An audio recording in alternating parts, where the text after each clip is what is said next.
冥王星は過去、未来、現在とのつながりの中でどんな出来事も理解するっていうことを助けてくれる。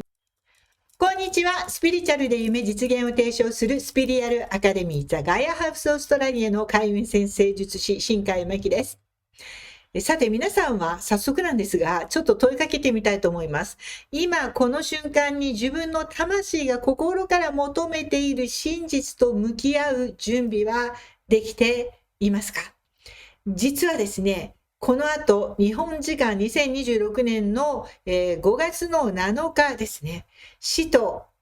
変容、そして究極の再生を司る天体、冥王星が水亀座で逆行を開始します。そして10月の16日のまでの間ですね、逆行を続けます。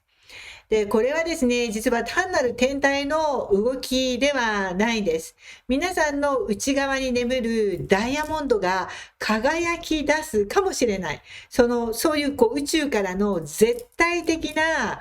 サポートの期間というふうにも取れるんです。もしこのエネルギーの流れを理解せずに過ごしてしまったら、本当に10月までの間、とってももったいないです。ですからぜひ今日はですね、このお話を最後まで聞いて、それを実行してみることで、皆さんが今まで想像もしてなかったような輝かしい、もっともっと輝く人生へと再誕生していく最大のチャンス、それが潜んでいる可能性があるよということでお聞きいただきたいと思います。ということで、今日のテーマは2026年、5月7日から始まる冥王星逆行がもたらす深いその意味と、そして皆さんが最高の波動で未来をクリエイトするための具体的なテーマ、星読み方法について最後に12星座別にもたっぷりとお届けしますのでご覧ください。まず冥王星という惑星から。冥王星は占星術においては最も深遠な変容をサポートする存在と言われています。一つの存在のある形、形式、形態そのものが変わって別の姿へと生まれ変わるプロセス、それを象徴しているのが冥王星です。よく占星術ではさなぎが蝶に変わる、そんな劇的な変化をもたらす天体というふうに言われています。私たちはこの変容のために今ここに存在していて、そのプロセスの多くは深い癒しや視点の転換を必要としています。そして2026年の5月の7日から10月の15日までの間、この冥王星が水亀座という特別な場所で逆行する5ヶ月間ですね。まさに自分自身の内面を深く見つめ直して、今言った必要なプロセスを行えるチャンスです。古い皮を脱ぎ捨てて脱皮して、蝶になって生まれ変わる、そういう神聖な内省の期間となります。ちなみに冥王星は毎年この同じ時期に5ヶ月間逆行しております。だからといって毎年同じことをしているわけではなくて、螺旋階段のように同じテーマで戻ってきても同じ状況を前よりも上のレベルで、見ている自分というのを見ながら成長を確認していけるという、自分の成長の再確認っていうのも冥王星の逆行期間にできることだと思います。で、今回のですね、逆行が起こる水亀座というサインは、テクノロジー、革新、改革、それから集団、コミュニティ、所属する団体とかですね、集団、そういうものを象徴していて、そして未来設計、未来のあるべき姿、夢が叶った姿、そういったものも象徴しています。で、この冥王星が水亀座に滞在するのは、この後2043年まで、約20年間ですよ。かなり長いですね。この間ずっと社会の仕組みは根本から見直されていくということになります。特に、別動画ですでに挙げましたが、天王星が双子座に入るということも同じ意識を持ちます。天王星というのが水亀座の、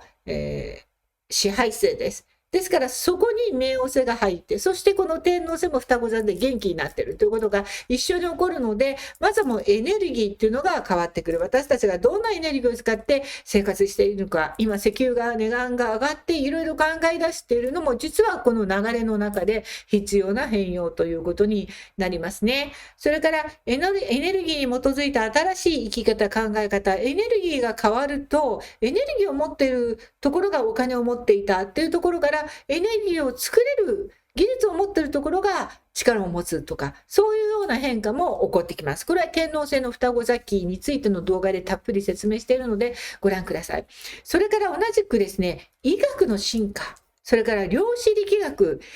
それから振動とか波動とか周波数っていう目に見えないもの、今私が一生懸命やってるところですけれども、そこが理論的にもっと科学の世界で解明されていって、みんなの意識により根本的な具体的なものとしてですね、踊り上がってくるということも考えられます。技術とか科学っていうものが今は一部の階級、一部の頭のいい人たちとか、一部の大学出た人たちとか、もともとお金ある人とかいうところにあったものが、もう本当に私たちみんなが使えるものとして改革されていくということがわかりますね。多分そうなるでしょうということです。つまり一部に偏っていたものがみんなに平等に分配されているから、だから考え方によっては今いっぱい力を持ってる人は奪われるってことになります。で、今足りてない人は増えるということになるんです。ですから、この動きをですね、ポジティブに捉えられる人と、っていう人はいるかもしれませんが、今世界でも一つの国が力を持ち続けるっていうところがそろそろ変わってきていて、そこにノーという国が出てきたりとか、本当にみんな平等なんだよっていうことを改めてハッと気づいたみたいな感じで、そうだよね、そういえば。なんで今まで気づかなかったんだろうぐらいの感じで、一人一人の意識が変わってきてると思うんですが、これはまさに双子座の天王星と水亀座の冥王星と、そして海王星っていうぼーっとしていて、なんか騙されてても洗脳されててもわからないみたいなものがお羊座っていう目覚めの場所に入ったっていうことによって、みんなの洗脳が解けていって、やっぱり全員平等であるのが一番いいじゃないっていう意識がですね、目覚めているということになります。でもそのためにもっと科学も進歩していかなきゃいけないんですね。イナフなサプライが十分な供給というものが必要になってきますから、そこには科学の進歩は必須。それは水亀座の冥王星の大得意分野ですから、やっていくわけです。で、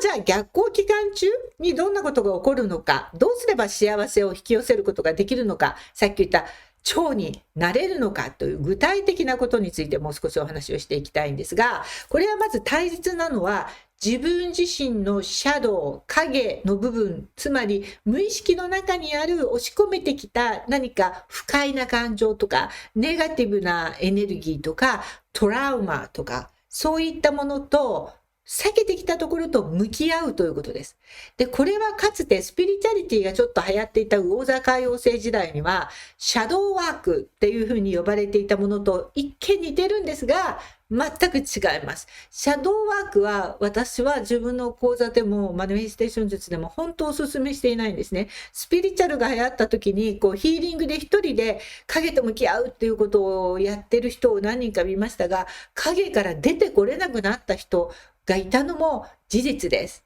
なので、そうではなくて、自分を苦しめてきた過去のパターンとかトラウマとかですね、傷の過去、これを光の側面から見るっていうことに挑戦しましょうということです。あえてそこにも光があったかもしれない。光ってこっから当たってて、ここに影ができて、こうやって見てると影にしか見えないけど、目の前にあること。でも、こっち見てみたらそこに光があったかもしれないみたいな考え方ですね。そういうワークをするということが本当におすすめです。で、光に変えて初めて呪縛って解けるんですよ。逃げててもダメだし、手放そうとしてもダメだし、掘り下げようもんならどんどんミイラ取りがミイラになっていくってことが起こりますので、そうじゃなくて別のところから光の側面として見る。これがとてもおすすめで、そうすると本当に解放されていきます。で、そうすると今度はもうすでに役目を終えたものを手放す勇気を持つことができます。もう今の自分にはじゃあ合わなくなってしまっている人間関係とか仕事、今まではありがとう。だけどもうこれからの私には必要ないわ、みたいなね。で、あるいはその自分自身が変化を受け入れる意思さえあれば、今まであったこうあるべきだって自分の中で思い込んできたものとか、思い込まされてきたもの、なんかまあ今時ないと思うけど、もう50歳だったらこうしなさいよとか、女性だったら結婚して家庭を持つのが幸せじゃないとか、やっぱりこういう仕事が安全よねとか、もうあらゆるこうあるべきみたいなものをもう全て、それが全部もう正しくなくなっちゃうから、これから先の時代は。なので、いかにさっさと手放せるか、そういう変化を受け入れる意識を持てるかっていうことを、この逆行期間中にやると、これすごく優雅に終わらせることができるんじゃないかと思います。冥王星っていうのは人生で体験する出来事を、実は全て私の講座ではこう教えてるんですけど、冥王星は過去、未来、現在とのつながりの中でどんな出来事も理解するっていうことを助けてくれる。なぜなら冥王星って死後の世界でもあり、生まれる前の世界でもある。この現世っていうところを唯一超えてるんですよ。超えることができる神様なんですね。なので、それを助けてくれるんです。ですから今それをしてください。つまり過去は今変容するためにある。過去こんなことがあったから今私は成長するという機会ですよね。だから過去からずっと幸せじゃないっていうのはそれでいいわけです。過去は今変容するためにある。それから今は未来を変えるためにある。今日の皆さんの選択が、手放すことにした選択が、もう明日はその執着なしの人生がすでに始まるわけですから。というふうに捉える。で、これが私がライフワークで教えているマニフェステーションソウルジャーニーコーチング講座とか、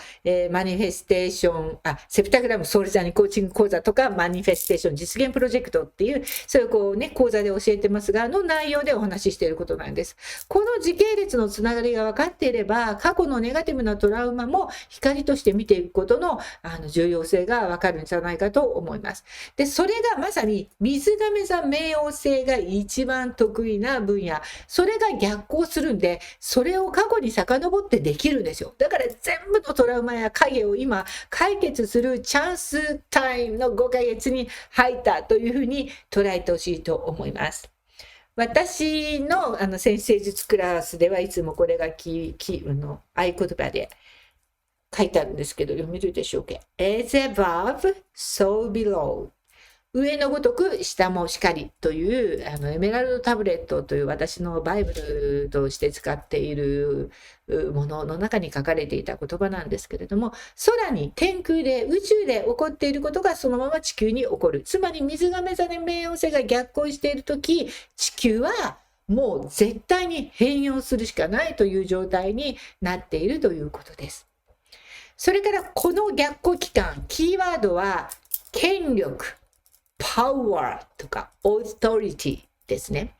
この向き合い方がとても重要です。あなたはどこかで自分の力を他人に明け渡してしまっていませんかってちょっと問いかけてみてください。あるいは逆に誰かを自分の子供とかね、家族かもしれない、コントロールしようとしていませんか？この問いかけをしてみてほしいんです。実はこの期間は自分の力っていうものを正しく理解して、すべての人々の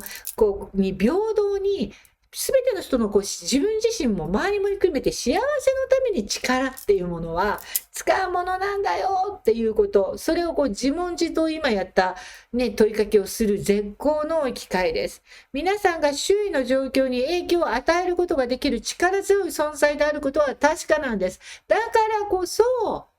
コントロールイシューっていうものから逃れなきゃいけない。人にコントロールされ続けるのもし続けるのもどちらもこの後やってくる変容が実はではどちらかの人はどちらも幸せになれないっていうふうになってる。だからその前に皆さんにチャンスをくれているということです。それからもう一つこの期間プロセスを信じるということをやってください。今 AI が私たちに代わって作業をして答えまで導いてくれる時代です。これ何も悪くない。それをうまく恩恵をね、私も使ってますよ。使うことでタイムパフォーマンスっていうのは一気に上がりますから、自分たちが今まで10時間かけてやってたことを5分でやってくれるなら、もちろんそれは使うことは大事。ただし、夢のビジョンを作る。人生設計をする。ここはプロセスが必要なので、そのプロセスを自分でやった場所にしか光が生まれないから、これだけは自分でやらなきゃいけないんです。このプロセスをすっ飛ばして手に入れたものっていうのは結構、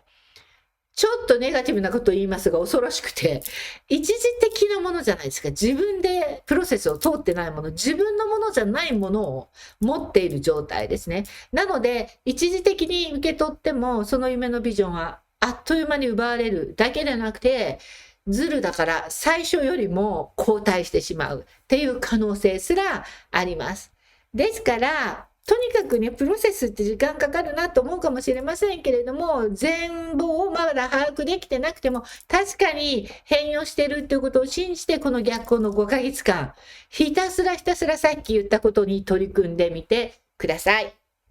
で、この期間の重要な天体のアスペクトについても触れておきます。この10ヶ月の間に冥王星は一体、10ヶ月じゃない、5ヶ月の逆行期間の間に冥王星は一体誰と何をするのか。つまり、どの天体とどんなアスペクトを取る予定なのか。これ前もって知ってると結構便利です。まず5月の26日にはお羊座の火星と逆行中の冥王星は、厳しい角度、アスペクトを取ります。なので、ここでは自分自身の力、権威、さっき言ってたパワーをしっかりと主張していくように促されるような出来事が起こるでしょうっていうのが予告ですから、準備しておきましょう。で、7月に結構いろんなアスペクトがあるんですね、冥王星ね。7月の18日には冥王星と天王星がトラインとなります。さっき言ったように天王星双子座ですから、水亀座の冥王星と協力するとめっちゃめちゃいい。すっごい、こんなパワフルなサポートはないですと思っていいので、これはですね、過去をもう一度再考察させてくれる、洞察を加えることを許してくれる、過去を全部やり直しさせてくれる。ここにこのチャンスタイムがありますから覚えておいてください。ただしその後7月の20日に獅子座の木星とオポジションとなるということで、これ全てをコントロールしたいっていう欲が世界中に充満する。みんながそう思ったら戦いになっちゃうじゃないですか。ですからここは戦いに巻き込まれないように、その国同士もはどうしようもないかもしれないけど、個人同士、会社での権力争いを巻き込まれないようにすごい大事ですね。それから7月24日にジュノーと冥王星はくっつきます。そして翌25日に海王星とセクスタイルを取ります。これはかつての情熱とかモチベーション、若い頃のとか、あの時やりたかった、大学の時に諦めちゃったとか、それをもう一度思い出して再起動する最大のチャンスです。だから、今皆さんが60歳でも70歳でもこのチャンス、やりたかったのに諦めたことをここでもう一度やりましょうよっていう期間があります。そしてですね、10月の3日には獅子座の火星とオポジションを取ります。で、これは、何としても私が勝ちたいという、さっきあったエゴと同じような激しいね、ドラマが繰り広げられちゃうという可能性があるので、ここでは注意が必要です。で、つまりですね、この逆行中に自己実現への情熱が高まる、過去の情熱ももう一回来るっていうアスペクトが多いからこそ、それは素敵なことなんだけど、ただ、エゴから力を自分を誇示するために、正しさを証明するためにっていうのも一方で同じぐらいエネルギーがあるから、そっちに走らないように、他者を傷つけることなく、他者を蹴落とすことなく、自分の夢を自己実現をしていくっていう方向にしっかりと舵を切っていきましょうということになります。水亀座の時代に、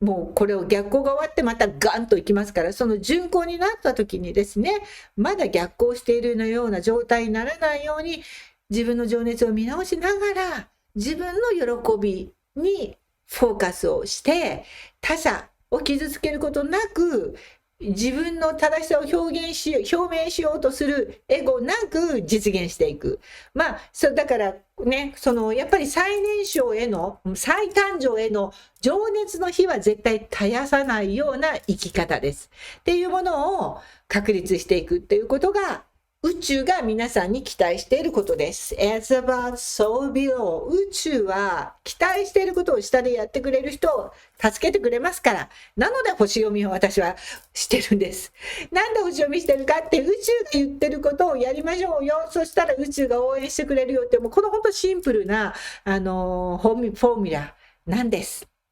ということで、じゃあお待たせしました。ここから12星座別に冥王星の逆行が皆さんの人生にどういう領域に深い変容をね、もたらしていくのか、解説していきたいと思います。ちょっと長くなってきたけど、ちょっとこのまま突っ走ってしまいましょう。お羊座の皆さん、そうですね、ちょっとここであんまり、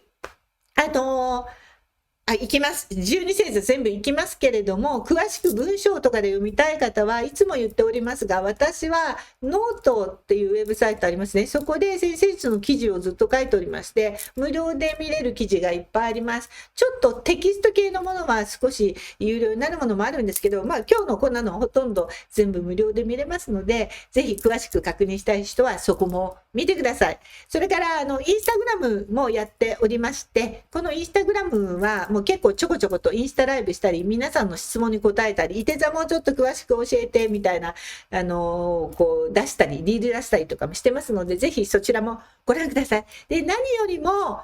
公式 LINE まだの方はぜひ下のキャプションから登録しておいてください。もちろん無料ですし、クーポンがもらえたり、ちょっと公式 LINE 登録者の人にしか見れない動画なんかもたまに出していて、そういうのがある時にはリンクを公式 LINE でお届けしてますので、ぜひぜひ全部無料ですので。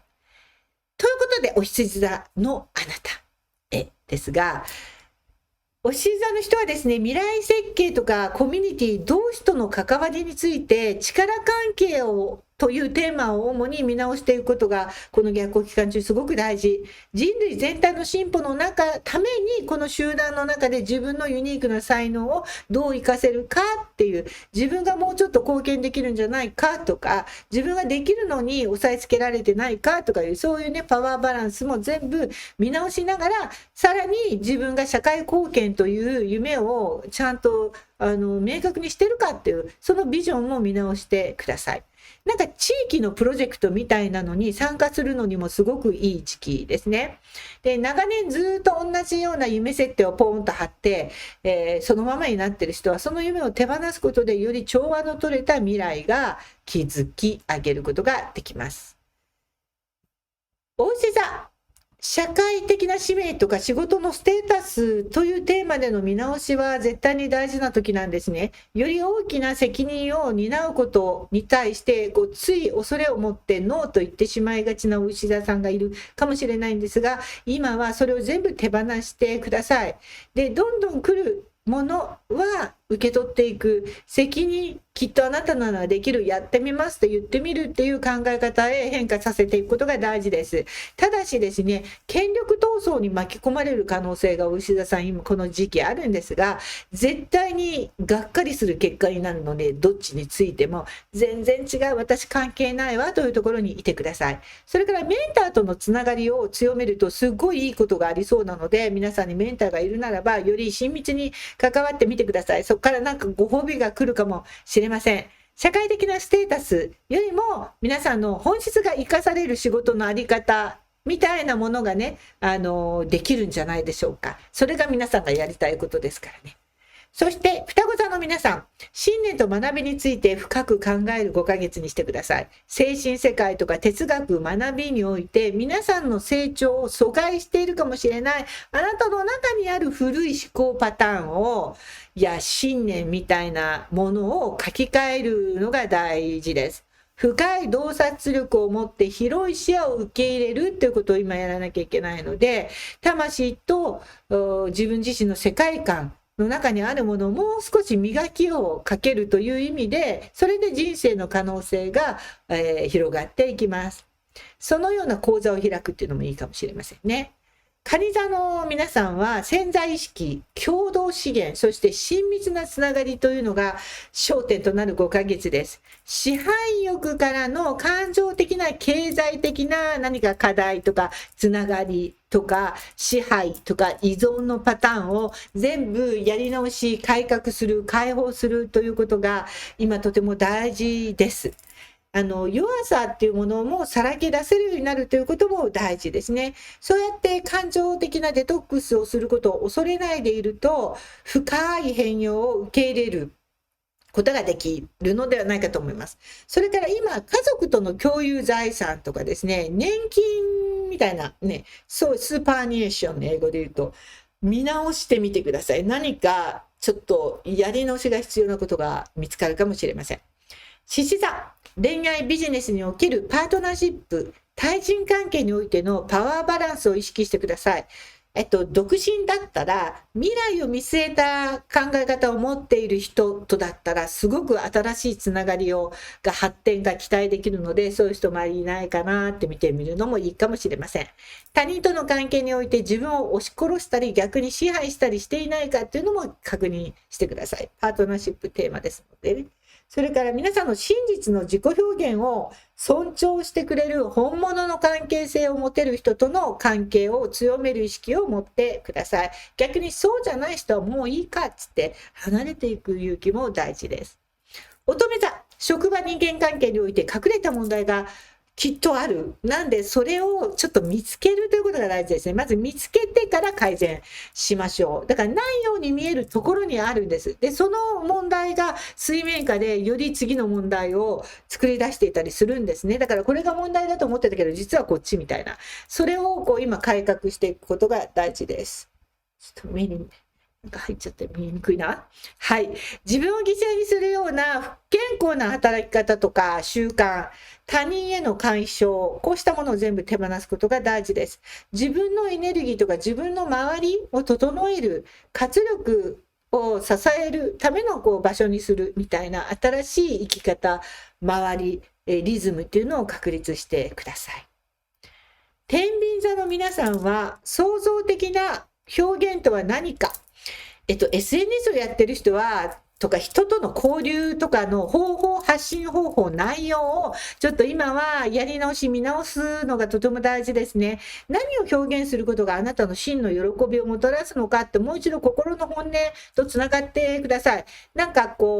人に好かれるために見てもらうためにっていうような考え方を手放して本当の自己表現をブロックするような考えを手放してもっと自由に楽しむ発信方法っていうところに移行するのがいいのではないかと思います。さそり座の皆さんは感情的な関係の見直しです。感情の基盤が焦点となります。前世も含めた過去からの古い傷、負のパターンを癒して解放する準備を整えてください。持って生まれた洞察力、これはさそり座ピカイチですから、それを今ふんだんに使って感情の基盤となっているものをもう一度再定義してください。それからこの期間、家族との議論は絶対的に避けるべき。皆さんの根源的な安心感を再築して自分の本当の安らげるね、居場所に、家族、家をしてほしいので、家族間での争いっていうのは NG ですね。いて座の皆さんはこれまで学んできたことをこれまでやってきたコミュニケーションについてちょっと改革改善見直しが必要かもしれません。なんかそれが悪かったわけではなくてここから先は同じやり方は通用しないよっていうことみたいですね。より深くコミュニケーションしてより深く学びを人生に落とし込むレベルにも皆さん来てるんで、レベルアップしましょうっていう感じです。皆さんの思考を制限している枠組みみたいなものを外して、皆さんの持っている言葉のパワー、力をより使って、よりポジティブに使う。そういうふうに今まで学んできたものを使えるようにもう一度見直しをしてみてください。きっといて座の発信力っていうのはきっと考えている以上に強いものがあると思います。ヤギ座、自己肯定について自分の収入、持ち物、ステータスからではなくて経験してきたことや学びで培ってきたものが皆さんの財産であり皆さんの価値です。そういう意識を持ってください。何かこう不足感足りていない、あの人あるのに私がないとか、これだけは手放したくないものっていう考え方をこう手放すことでより豊かになっていくと思います。水亀座、アイデンティティ、水亀座のところで逆行しますから、本質、そして自己成長がもう最大のテーマですね。ありのままの自分とは何っていうのをもう一度見つめ直すんですが、自分の天体のところ、自分の星座のところでね、何か天体が逆行してるという時は、どんな天体であれなんですが、特にですね、いつの間にか他人が求める自分を長い間演じ続けていませんか？この確認なので、古いセルフイメージっていうのを一新する意識を持ってください。本当のありのままの力強い自分を表現していく時です。どんな人間としてここから先やっていきたいですか？再誕生したいですか？今こそそこで生き始める時です。そして魚座の皆さんは潜在意識の声を反映させての変容、精神的な成長がテーマの期間です。仕事関係においてより深い課題へと取り組む時でもあります。何かこう隠れた恐れから、もう恐れがあるからいいやみたいな。で、恐れがいるからイエスと言おうとか、自分自身を犠牲にしてもいいやみたいな、嫌われるよりはみたいな、いうようなことなく、自分を大切にしながらも深く関われる関係を求めている心の声を聞いてあげてください。ということで、冥王星逆行期間、これまでのね、ちょっと内側、外側のエネルギーから内側に向かう深層心理みたいなところへ意識が向かうということは誰にでも起こっていくと思いますが、この日々の出来事にですね、一喜一憂するのではなくて、常にその物事の背後にある、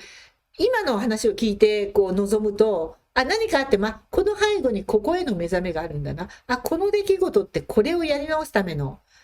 プロセスだな、みたいに多分、もう皆さんこの5ヶ月過ごせると思うんですね。そうすると、なんかなかった権力、足りてなかった、バランスがおかしかった権力が戻ってきたり、過剰に持っていたものはもういらなかったみたいになったりですね、気づきが多く得られるばかりではなく、それが豊かさと幸せへつながっていきます。なので、手放せば手放すほど、いわゆる蝶になれる。飛び立てる、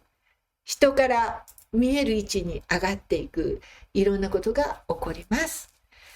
ということで、本当に何歳になっても私たちは生まれ変われますが、特に水亀座逆行期というのは変容のチャンス期間ですからね、この期間にグググググと言ってしまうというのもいい手じゃないかと思います。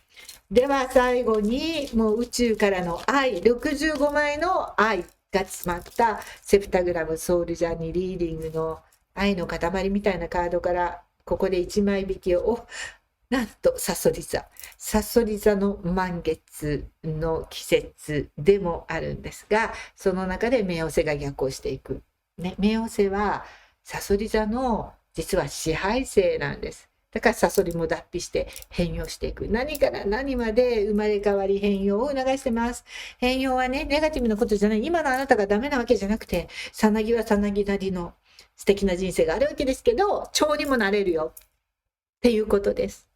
ってことで、長い動画最後まで見ていただいた方、皆さん本当にありがとうございました。さっきも言いました、ノートね、インスタグラムなど無料でさらにバックアップして情報を得ていただけると思いますし、公式 LINE もありますので、ぜひご覧ください。またこんな動画上げてほしいよとかですね、この動画の感想なんかもコメントがすごく嬉しいです。もしお時間ある方はよろしくお願いします。ということで、またオーストラリアシドニーからお届けしたいと思いますし、いつか皆さんがオーストラリアシドニーに来た時にはぜひうちのお店に寄ってください。